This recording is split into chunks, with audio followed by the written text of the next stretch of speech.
Hello Indie fans, it's a great week of new releases as developers get their games out before the Steam Next Festival with adventure games, some interesting roguelites, cozy games, an immersive sim and so much more. So let's begin with Star of Providence, or more specifically, the Switch port of a game from 2017, formerly known as Monolith, where the developers did not want to risk a cease and desist from Warner Bros, so they changed the title. This is one of my favorite roguelites since it has some of the most intense combat and some fun secrets, and is now under publisher Big Mode, who also published Animal Well and is headed up by Donkey, so there should be significant marketing muscle behind this, with the launch coinciding with a content update to the PC version titled Into Oblivion, with more of everything, so it's a great time to go back with a slower paced title being The Silent Kingdom, an otome JRPG that is very anime, mixing visual novel style storytelling with turn-based JRPG combat. This title was successfully kickstarted and does have its share of fans, in which you play as a princess whose kingdom has succumbed to a sorrowful curse. To save her realm, she must confront formidable challenges, including defying the goddess herself and corrupting your own soul to save your people, having to weigh the sacrifices that the three characters need to make as compared to the entire kingdom, and thus have some fantastic looking art. This video is brought to you by Risk and Riches, a thrilling roguelite deck builder set in the American West, in which you battle monsters, cultists and folkloric creatures while searching for gold. There is a push your luck element to the game since you can choose when you want to leave the mine, retreating back to the surface with your loot so that you can upgrade the town for more unlocks and meta progression, or risk pushing further into the mine, where greater threats from enemies means greater rewards, losing everything if you fall in combat. This has the familiar energy system based card combat system with a variety of skills and attacks, giving you the ability to strategically pocket or save a card for use at a later time, with choice of randomized cards after a battle as well as random events. It has a demo available on Steam, so you can check it out, wishlist the game if interested, and look forward to the release on Steam on 27th March 2025. Love indie games? Sign up to my newsletter to get a weekly dose of what's hot, along with some news and of course, weekly game giveaways, so if interested, link is in the description below.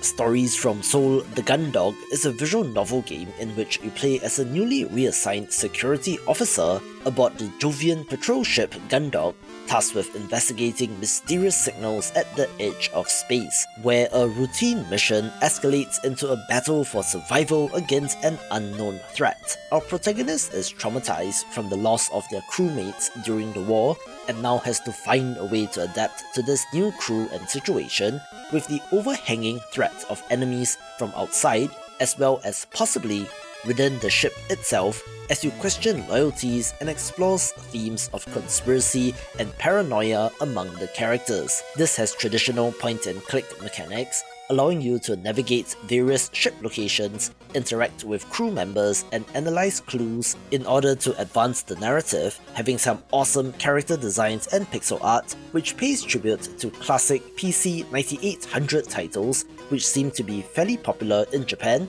but this developer is an international crew and have nailed exactly what they are going for. The same can be said for Blood Typers as well. Perhaps a spin on a spin, since this is a survival horror title with co-op support that sees you exploring cursed locations, completing objectives and trying to escape. Of course, it resembles light gun titles like House of the Dead and its parody Typing of the Dead, and seems to have looped back around, where you have to use your keyboard for all interactions in this game. It's weird, unique, and has a neat look, and has the potential to be popular since it's an interesting mix of ideas with room for expansion due to the different possible locations as well as procedural generation of levels to keep each playthrough fresh, with a very different kind of game being Microtopia, in which you play as the hive mind of a robot ant colony, managing and expanding your settlement. Utilize pheromone trails to create, automate and optimize supply chains for your ants, collecting resources, producing goods, and to feed your queen, with the distinct lack of conveyor belts making this feel like quite a different kind of game.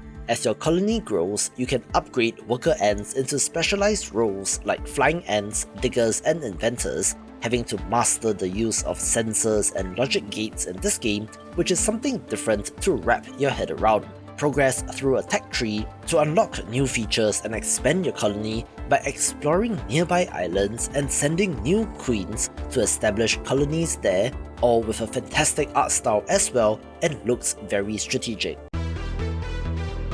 Other games begin with Cinnabunny, an absolutely adorable, cozy life sim title in which you play as a bunny running a bakery in the charming village of Sugar Creek Burrows. Learn and customize various recipes from breads to pies by adding unique ingredients like berries and spices and sell them to save up enough money so that you can move your entire family to this bunny paradise as well. You have to forage for ingredients and cultivate your own, including heading into the mines to get salt, as well as to engage in activities like bird watching, mushroom collecting, and capturing rogue recyclobots. Interact with fellow bunny villagers, building relationships by sharing your baked goods and discovering their preferences, along with bakery customization, since that also serves as a living space, drawing upon games like Animal Crossing and Stardew Valley, where if their previous game, Bun House, is anything to go by, this should be a hit with cozy gamers,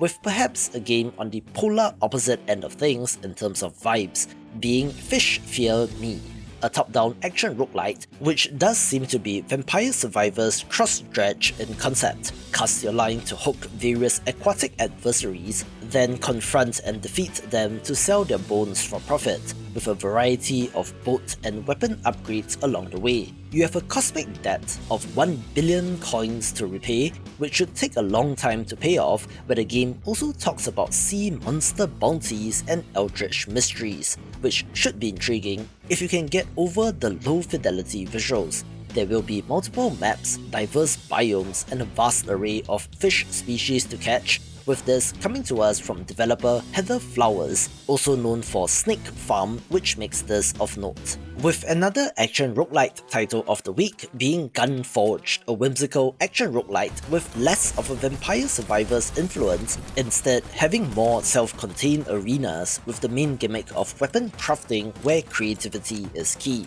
Sure, the concept has been done before, so it's a matter of the variation in terms of mods and abilities available to you, with the combination of randomized parts which might just result in that overpowered build to allow you to destroy your enemies with ease. You are altering damage, fire rate, and range, along with using runes to enhance your guns, each adding special effects like causing enemies to explode into gold or adding bullet ricochet, where stacking and exploiting these will be the keys to success. There's also a roguelite style choice between 3 random upgrades after every wave, which gives you abilities such as summoning lightning storms or to convert stamina into health. The more closed-off arenas does have a bit more level design as compared to the near infinite endless levels of Bullet Heaven titles, also adding in challenging boss fights and permanent progression between runs, with added factors like a loot goblin companion, as well as a prize wheel to spin, looking like a good one of these, with another hectic title that might not look like it at first glance being Mini City Mayhem, a modular chaos-filled city builder in which you're using Lego-like blocks to build out your city, with the different coloured blocks representing different kinds of buildings, having to stack and assemble them while still being mindful of how they connect to each other. Residences need to be connected to workplaces and utilities, for example, with the population of the city being of concern as well, all while you race against the clock. But if that is too much for you, it does have multiple modes like a Zen mode for no timer, Patient mode for slower timer, Freeform Sandbox, a tower building stacking mode, as well as a crane option, and looks interesting. And speaking of which, I do have my eye on No Skin as well, a cool looking horror roguelite RPG set within a mysterious house filled with lurking terrors. You're investigating something known as the No Skin Man, which sounds creepy as is, and is aided by the unique art style, mixing photographs in the background with hand-drawn pixel art characters to give it an unsettling and weird vibe. As you navigate the procedurally generated rooms, you encounter various enemies, each of which can be confronted directly in combat, or you can engage in conversation, definitely having Undertale influence, and while horror is not usually my thing, this does look like the hidden gem of the week. My runner-up for hidden gem is SPELLHACK, a roguelite deck builder with a twist in that it not only has a throwback pixel art style reminiscent of DOS games, but also takes place in real time as compared to their turn-based counterparts. By day, explore Doom City to collect and upgrade your techno spells, enhancing your spell drive's capabilities, and by night, use these to fend off waves of summoned beasts, preventing them from destroying your portal so that you can survive for one more day. There seems to be some sort of meta story element as well, since the developers mention characters with no ulterior motives as one of their key points on Steam, so there's more to this game than meets the eye and does seem to be going under the radar, but is one example of why I love indie games since they can be so cool and weird. This one's for indie game developers. The free indie game marketing resources are ready, so sign up via the link in the description below to get it in your mailbox. Another sleek-looking title is Cabernet, a narrative RPG set in a 19th century Eastern European-inspired world but with a modern twist, in which you play as Lisa, a newly turned vampire grappling with her new reality among the unsuspecting townsfolk. This is an RPG focusing on the role-playing part of the definition, since you're playing as the character but does not have turn-based combat or loot, rather being focused on making critical decisions as she finds her place in the world. You have to mingle and make friends or enemies of the humans, but also members of vampiric society, where your thirst for blood means that some of these humans are potential prey as well. Getting to know the characters means that you can understand their desires to either aid or manipulate them for your own benefit, and your choices will affect her moral trajectory as well, either holding on to what's left of her humanity or to embrace being a creature of the night. Interestingly, you can level up your skill and knowledge in art, literature, history, and science, with knowledge as your greatest weapon in navigating political intrigue, class conflict, and corruption, having adventure game style mechanics like clue finding, calendar management, and more, and certainly looks unique. But if you prefer pixel art, Ale Abbey might be of interest, a management sim where you are in charge of a monastery brewery. You have to build and expand the monastery, funding it through crafting unique ale recipes, brewing holy ales, and selling them for profit. The core building and expansion systems will provide the foundation for your brewery, most importantly giving you access to monks and nuns who will do the work, with what seems to be a pretty involved beer brewing system as well, since you can craft 20 styles of European ale by meticulously choosing equipment, adjusting the quantity and quality of ingredients as well as the temperature, thereafter to decide on whether to store them for aging or to sell them at the market. The monastery also does not exist in isolation, so in tycoon game fashion, I expect pop-up text windows describing events and giving you options on what to do,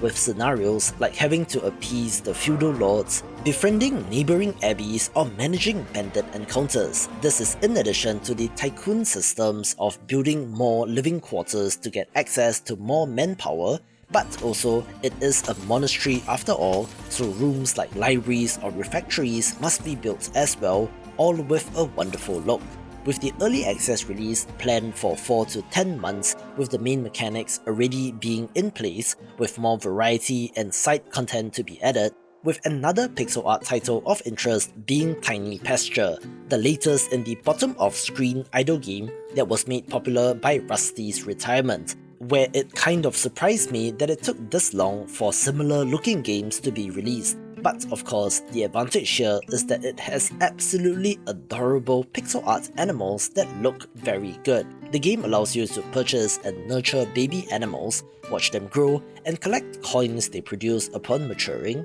where interacting with your animals accelerates their growth and increases their productivity, while simultaneously decreasing yours, I would think, if you're working on the computer, where I do like games like this in concept, but they do seem very distracting. However, if you were to treat it as leisure and to have that game on while watching, I don't know, all of my YouTube videos on loop or something, then yep, this looks great for that, with some expanded systems like increasing the pasture size, breeding animals and using magical facilities to maintain a healthy and vibrant environment where it's nice to see titles like this being made. The same can be said for the long-in-development Peripetia, a game which has been on Steam since November 2020, but yet I have somehow not come across it until this week, slowly gaining wishlists and momentum through that process, and is in the top 400 most wishlisted games on Steam. This is a first-person title that blends shooting, stealth, and RPG elements, drawing upon developers like Ion Storm and Looking Glass Studios, who are known for the immersive sim such as in Deus Ex and Thief, but in an alternate history cyberpunk Poland. You play as a young cybernetic super soldier who is establishing herself as a mercenary in this post-Soviet city rife with corruption and opportunity, allowing for various approaches to its missions, whether through direct combat or stealth. There's a dynamic light and shadow system for stealth, an intricate inventory management system, and the ability to interact deeply with NPCs, where your actions will shape the narrative and the world. The developers also talk about vertical level design, as you can create climbing routes virtually anywhere, which should help with the ImSim core of the game, and it's a trippy and awesome look as well. And speaking of great looking games, as a pixel art fan, this roguelite dice builder RPG certainly has my attention, where the most impressive thing about this game is that the developer has already released multiple demos and have continually updated and patched the demo versions, with each release getting better and coverage on YouTube and more momentum for the game, which makes Die in the Dungeon a sure bet for fans of strategy RPGs, since it is tactical but has enough randomness and theory crafting to make it so appealing. And while it is an early access release, the full game loop is complete and will have 3 characters at launch with more to be added, but I'm confident in the quality of this. Watch this video for more upcoming pixel art titles.